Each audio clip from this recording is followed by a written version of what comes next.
Hey, what's going on, everybody? And welcome back to the PYNK Box presented to you by Girl Sound Studio. It's your girl, Justina Emily. Thank you so much for all your love and support that you have been just showing us the last couple of episodes. And I'm excited for this episode because today we have a guest. Let me tell you, we have a guest that is, just wonderful already. Hit it off. I'm so excited. She is an engineer, producer.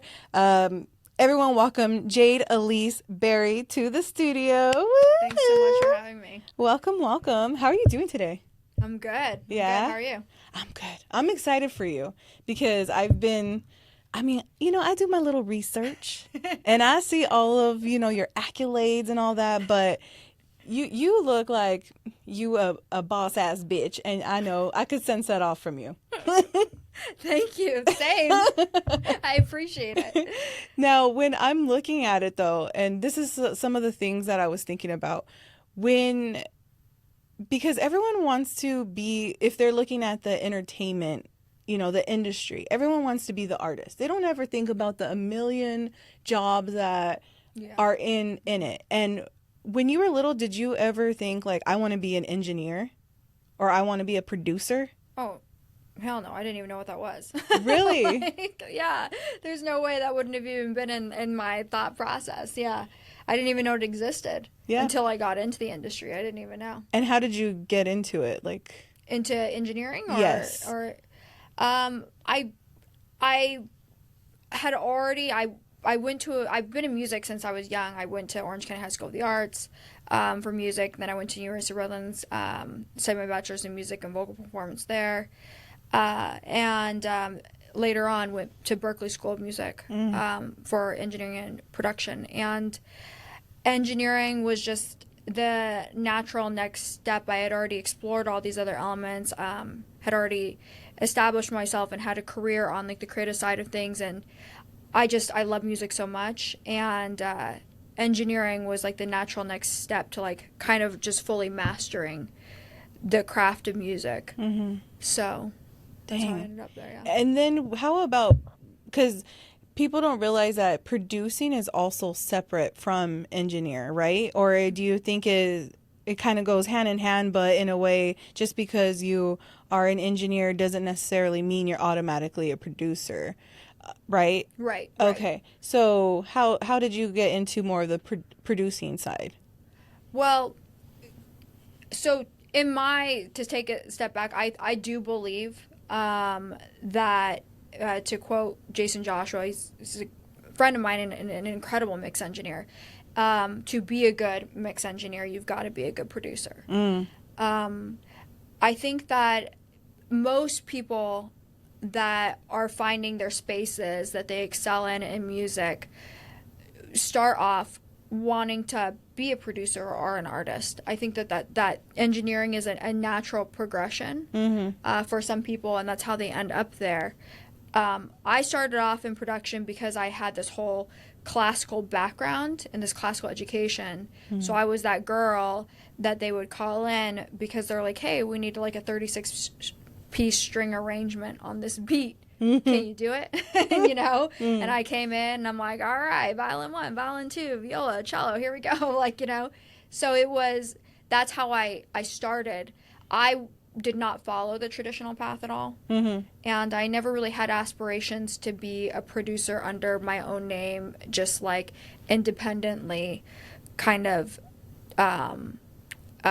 creating my own sound for artists specifically. I was always like the person that really felt inspired by working on a team and wanted to work with people who were like legends to me, and I was able to add my sauce and help make that record that much better. That was where I really found at least my spot to shine. What is your sauce? From production or engineering? Whichever one. Like what is your like touch of like, a little secret of like, you know what, I kind of know how to do this. I'm going to add this little sauce. What's that sauce? I will say that what I think and what I consistently hear back is my vocals are like the top vocals. I'm very, very, very good at vocals. I had a whole background as an opera singer. I was gonna bring that up. As an opera singer and in musical theater, and so I'm very classically trained, obviously, in the voice. So when I first came into contemporary music, I naturally segued into vocal production. And so as a mix engineer, I use my secrets that I developed there. They're secrets that a traditional mix engineer does not have, because that's not their job, really. It's not really under their purview, right? I bring that in and incorporate that, and I definitely have the best vocals. That's why. Nice. Yeah. You've worked from, I mean, you have credits from Ty Dolla $ign to Jason Derulo. What is something that was a memorable moment when you started to kind of, your career started to add up all of these things? What is a memorable moment for you that you're just like, okay, I got this? That's a good question. I think when I was called by Ghost Kid, who is a producer that I never really had the opportunity to work with when I was just doing production before I was an engineer. And he hits me up and he goes, hey, we need this record like ASAP, right? And you're the girl to do it. And he goes, and I've heard your production. And keep in mind, I've never worked with him before, right? And he's like, add your sauce to it, do whatever you think it needs, even if you think it needs production, clean it up, do the mix, blah, blah, blah, blah, blah. I trust you. Yeah. And I was like super, super flattered. It's like one of the best compliments I've ever gotten. Very humbled, because he's somebody that, I'm not sure if you're familiar with his work, but just very legendary producer, right? He's Usher, he's doing Backstreet Boys, right? SZA, Summer Walker, he's everyone, right? And I was just super flattered, super humbled that he trusted me with the record to hand it over to me. That was like a moment for me where I was like, oh man, I'm like, it's working. What I'm doing is working, and it's very exciting for me. That's awesome. Do you ever get in a funk? Like, is there something that, like, as a producer, on the producer side more of it, do you ever get in a funk where it's just like you hit a wall? Like, almost not like writer's block, but for a producer where the juice is not flowing as easy or as fast as it should, you think it would come? Definitely. Yeah. Definitely. There's moments where I'll be working with a new artist, usually, because I'm not familiar maybe yet with their sound or their music. And in this day and age, because music is so accessible, and it's a very beautiful thing, but with the accessibility, you've got, one, obviously, like a lot of diversity. And you've got, equally with all like the creative flavors that are coming out, you're also getting a lot of creative problems that are coming out. And sometimes, if it's something I'm unfamiliar with or I'm having trouble understanding, and then on top of that, we might be facing several problems because it's somebody that's learning as they go, right?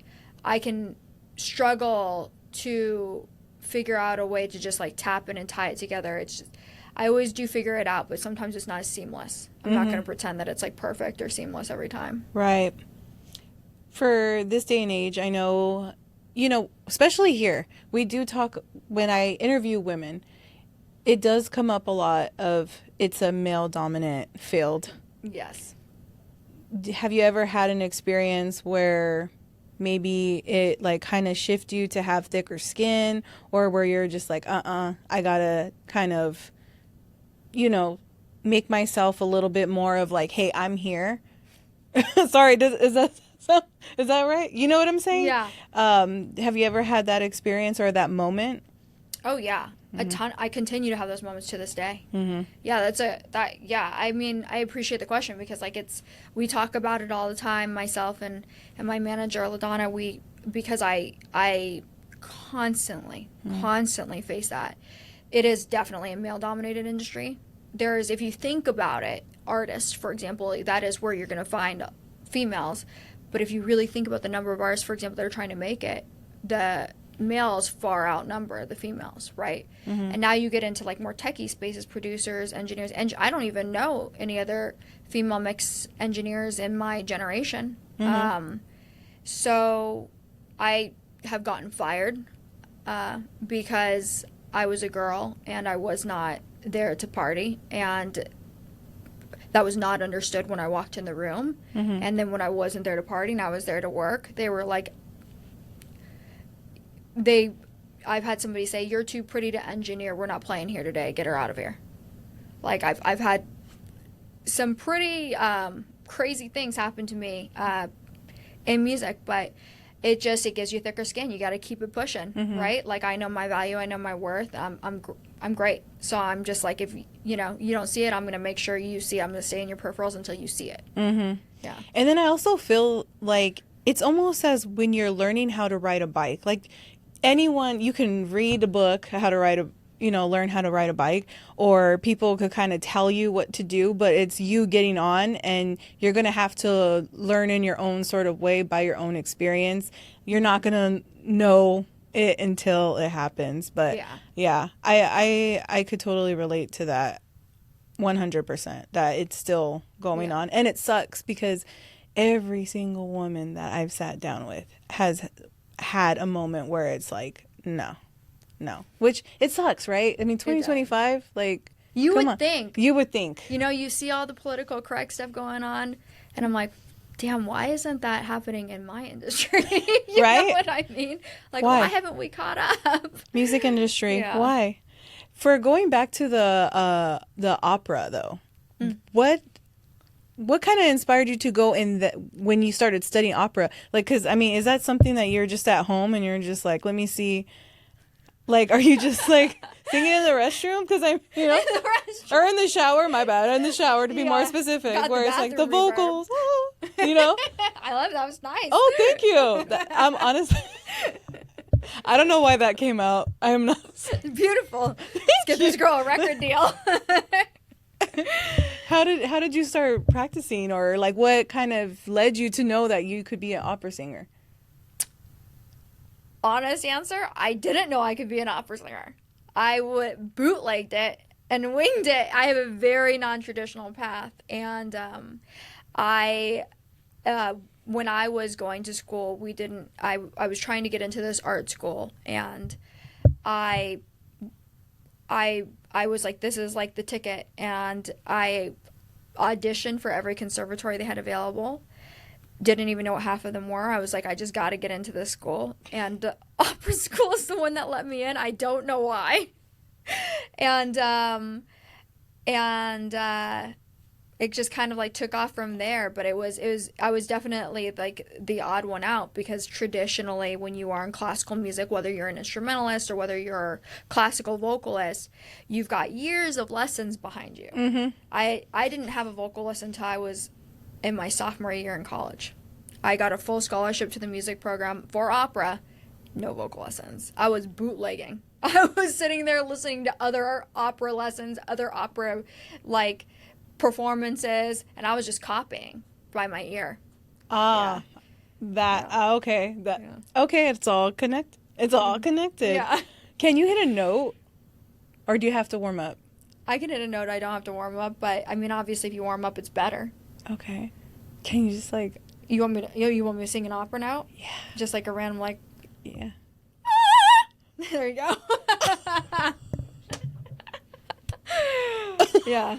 I wish you guys were an here. NDA now for that part of the interview. Oh, It's so embarrassing. God. The hairs, I swear, the hairs on my arm stood up. That's, and then you have to have good core training too, right? Or no? When you're opera You singer? do use your diaphragm to sing, yes. Because opera is not mic'd. Right. Yeah, it's the oldest form of vocal music, so you're singing over an orchestra in a full theater, unmiked. So it's you use your whole body to sing. What's the best? Do you do plays? I have done plays, yes. Yeah. What's the best play you've ever? Play musical, like Anything, yeah. Ooh. I really loved being a part of Rent. Oh, Yeah. sorry. Oh, you know it. I love it. I love it. You're a musical girl. I love Rent. I love it. She's a musical girl. I I love Rent. it. I was in high Oh, school we're gonna be and friends. I love musicals. totally. No, I was in high school and our high school band director, I was in color guard, and the band director was like, "Hey, if you guys just happen to go to the movies over Christmas break, I think it was, and you guys go see Rent, you bring your ticket stub and I'll give you credit for it." And at the time, of course, soundtracks were like CDs. Like at the time, you know, back in my day, was in their CDs. My day too. So they would have like we had one of our friends bought the soundtrack, and I heard the soundtrack before I saw the movie, and I just fell in love with it. It's like it's my favorite, and I think it was what was it? I think it was premiered in like April 29th. Like when it first came out, like on actual Broadway the day of, and that's my birthday. So I was just like, it's a sign. I love Rent. What did you do in Rent? Sorry, I went on a rant, but No, like I had a total experience also with Rent because I went. Well, there's like a sad part to it because I went and I saw Idina Menzel, and I went, oh, she sounds different. I sound different. I can do this too. And that was actually what made me want to get into theater. Yeah. I did audition for Maureen. Didn't get the part. I got cast as Mimi 3 times. So I got to be Mimi, but not Maureen. But I really wanted to sing that like the cow song, you know? And then years later, I met Matt Sullivan, and that's his film. And we became friends and got to work together. And, I totally found on him. I'm surprised he is my friend because I totally geeked on him. I said, did you know you're the reason that I got into, like, theater? Yeah. Yeah. And he's like, the most renowned, like, musical producer for musicals and film. He did, like, Dreamgirls, Chicago, Beauty and the Beast, and he did Rent. And I was like, bro, you're my hero. I said, I literally thought I could be like the best, like I wasn't though, but the best soprano in the musical theater game because of you. You're Mimi. Wow. Yeah, I'm a Mimi. Why are you saying it like, oh yeah? But not a Maureen. Nobody wanted me to be Maureen. You're a Maureen in my heart. Damn, I'm sorry. I'm so shook right now. I love it. I love that you love musicals. I love it. That's amazing. I love it. My daughter's actually getting into. They did In the Heights. For their musical, which, by the way, if you ever seen In the Heights, some of it is like a high school musical in a high school play. You know, they say some things in there, but I mean, you know, but she did it and she loved it, and I mean, nonstop. And I love that you guys, like, people need to get into musicals. Go see a play. It is the arts. Y'all gotta go because it's amazing. Yeah, it's just great. It's broaden your horizons. Yeah. I wanted to kind of, I don't mean to switch gears on such a dramatic level, but you are a cancer survivor. I am. Yeah. Do you want to kind of go into of what kind of did you go to the doctor or were you not feeling good, or was it just one of those things that you went and got tests, like, you know, your physical, and you kind of found out that way? I've found out because I had been having a pain kind of like in my back side, like for a minute, and like it's only in the last like 20 years that people in my age range have even been getting sick, because historically it's pediatric cancer before you're 15, and then older people, right? And it's only recent they think it's environmental, and there's a lot of like speculation as to the reasons why, but that people have been getting sick in my age group. But and then because it's such a new thing and there hasn't been that much research done, nobody's going to suspect cancer, right? And it's always rare cancers. It's the highest mortality rate because there's not a standardized treatment. Right. So I had been having pain, didn't think anything of it. Doctor didn't think anything of it. And then I was going to a surf competition, and I had like done this like short hike. It was at Trestles, and I remember doing that hike, and I couldn't breathe, and I like threw up in the bushes, and I was just sitting there. There was a snake in the bush, and I remember like it was like a rattlesnake. This little rattle was going, and I was sitting there. I was going like, dude, something's wrong. I feel like my heart is beating like the rattle. Like I was like, something's wrong. I couldn't catch my breath at all for like 2 hours. I could not breathe.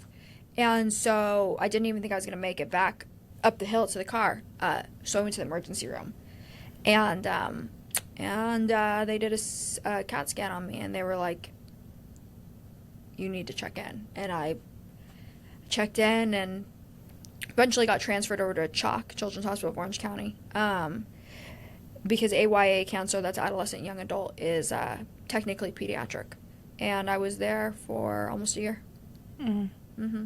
How was treatment for you? Horrible. Yeah? Horrible. Yeah, horrible. Mm-hmm. What has that taught you? Like, well, not that it teaches you anything, but what has it kind of made you look at life in a different way? Or are you more like, do you feel like you got thicker skin because of it? Are you more aware with your health? Has it changed a lot? I think we take our health for granted. Mm-hmm. We take our lives for granted, especially when you're younger, right? You just kind of go, oh, you're not like really worried, Yeah. you know?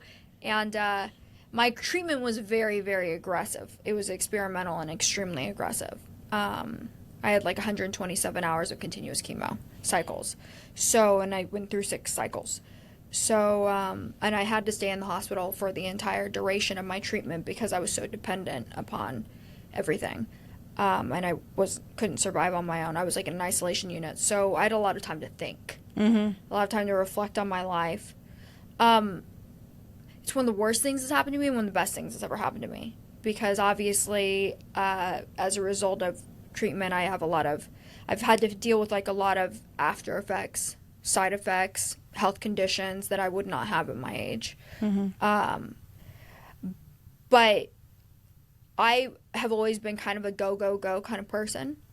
And that was the first time in my whole life that I really was just forced to stop. Yeah. And there's no stopping you like being, stuck to a bed for like the better part of a year, right? Lots of thinking. I did a lot of healing. I think I calmed down a lot as a person emotionally. Besides, went through a lot of forgiveness of myself and others in my life during the time that I was there. And that was actually where I really let go of the fear and the apprehension of entering music, because I definitely operated such at a go, go, go pace. The idea of entering music, even though it was something I always loved, I was like, yeah, but it's such a big risk. How, right? I'm like evaluating like the like likelihood of success. And there's nothing like dying like that's gonna make you just go like, F it, I'm just gonna go for it. So yeah, that's good. I'm so glad that you are here and you're healthy, and you have that mentality, because a lot of people can turn something like that into like, no, I'm just gonna hold back, and but for you, look at all the amazing things you're able to do and that you're showing, and hopefully it could motivate other people to go get checked, or to just go to the doctors, or just to kind of take it a little bit more serious, or for somebody who is watching that is going through something similar to say like, look, yeah, there's the other side. There's the other side. I'm sorry, like if I put a damper on. No, but I felt like it was something that it's important to talk about. Yeah. Good. Do you have any upcoming projects that you would like to talk about, or that you can discuss? Yeah, there's I'm not sure if you're familiar with Day One or Demiza. Day One's real West Coast legend, producer, incredibly talented, also a very good friend. Demiza is historical producer, A&R, Mariah Carey, just a whole roster of clients, and pretty influential actually in the social media space as well, right? So they are doing a collaboration album, and it is I'm mixing the album, Hey. and I'm very excited about it. There's an entire roster of artists on there. You've got some newer artists that they're putting on. You've got some legends like Timberland, Eric Bellinger is. So that you've got art. It's not just rap. There's R&B artists as well on there. Battle Cat. It would be too many for me to name because you've got like 2 to 5 artist producers per song. So it's a very, very exciting project for me because it's like I've got all my favorite candies in one bag, right? And I get the experience of hearing them, and I love collaboration. So you just get the best of all the worlds, right? Smushed into one. So it's something I'm really excited about. It, when it comes out, I'll send you guys, a copy. Everybody should check it out. Oh, thank you for that. That's exciting. What is who is like maybe your like top 3 people you would like to work with? I would love to work. There's this one artist, NF, and he's a hip hop artist, and I think that he has some like stunningly emotionally deep, insightful, vulnerable lyrics. And I've followed him since he was underground, and where I'm at in my career, I'm connected to pretty much everyone. In some way, if I don't know them directly, I'm like one contact away. And NF is just one of those ones. He's in his own camp. I do not know how to get to him. One day I would love to mix him, though. It would be an honor because he has certain songs. There's this one song called Remember This, and I was like, man, if there was like an anthem to my life, that would be it. That's it. Yeah, the lyrics are just it's just like there's some artists where they make music and you feel like, wow, I really see you. Like I really see who you are. Good and bad, and he's one of them. So he would be a big one for me. I grew up listening to I've luckily gotten to work with a lot of the people I actually grew up listening to. I've gotten to work with a lot of the people I grew up listening to, and have been able to like tap in and form relationships with people that were really inspirational to me. Just as a listener, right? Just as a kid, very angsty, kind of being like, I feel understood. You know what I mean? From rock artists to like rappers to pop singers. I would love to work with Josh Groban someday. Big fan of Josh Groban. I just think his voice is very beautiful. So I would love to work with him someday. And I would really, let's see, who's a good third one? I would really love to work with Hans Zimmer. I would love to mix a score of his. That's something that I haven't done yet as a mix engineer, and I think that is something that I would just like love to check off my list because I listen to a lot of classical music, just recreationally. Yeah. For the fun of it. Yeah. Just to do it. I'm not gonna lie. Have you listened to the Prince of Egypt soundtrack? I love the Prince of Egypt soundtrack. I love it. In the car, I just randomly like put it on just because it's so good. Those songs are very touching. So good. Yes. They're but that it's not that you would think it's just like this like obscure like track.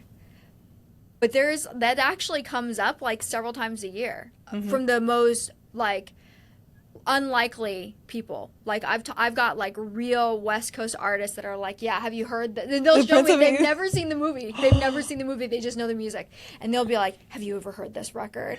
And I'm like, yeah, that's Prince of Egypt. Do you know it's a cartoon? They're like, what? You're all, yeah. Yeah, that's a good soundtrack. It really is. Yeah, if you guys haven't, listen to Deliver Us. People are going to go check it out. They're going to be like, that's not what I was expecting. Yes. Put it blasting while you're driving, and trust me, you're going to feel something. How does Jade show Jade love? How do I show Jade love? What do you mean? How do you show self-love? How do you show yourself self-love? Self-love.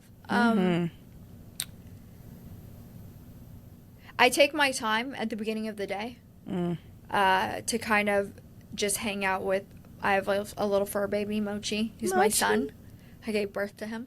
So I like to, take time to kind of cuddle, kiss on him, love on him. And I listen to audiobooks because I'm just an audio person. So whether it's music, books, whatever, I'm being an audio. I don't watch that much TV or watch films that much. So that's sort of the space. So I'll just kind of do that or listen to some music that I like and just kind of take the time to chill, like for the first, at least hour of my day. It's pretty important to me. It puts me in the right headspace to really lock in with whatever I have going on that day. What's your favorite thing to eat? Ooh, depends on the day. What's your favorite snack? How about that? Depends on the day. I really like Asian food. I probably eat Asian food 80% of the time. Lately, I've been on this, I found this place is called Power Noodles, and they have, the best pad thai. I've never been a pad thai girl, but I'm telling you, this pad thai is, the pad thai of pad thais. And I've eaten that. I ate it today. I've eaten it, there's times where I'll eat the same thing for, 2 weeks in a row. And then, Not a lot of variety. Yeah, and then I, think I'm sick of it, and then, 3 days later, I'm like, I think I'm going to eat that again. Yeah. Look at some of this pad thai. Yeah. Awesome. I just have to say, for this time that we've been sitting here, your soul and your heart is just remarkable. And I'm just looking forward to see all the good things that are going to continue to come. So thank you for being here today with us. Thank you so much for having me. But before we go, because this is a pink box, we got you a little something. Ooh, I like gifts. A little something. Thank you. Do you want me to open it? Yeah.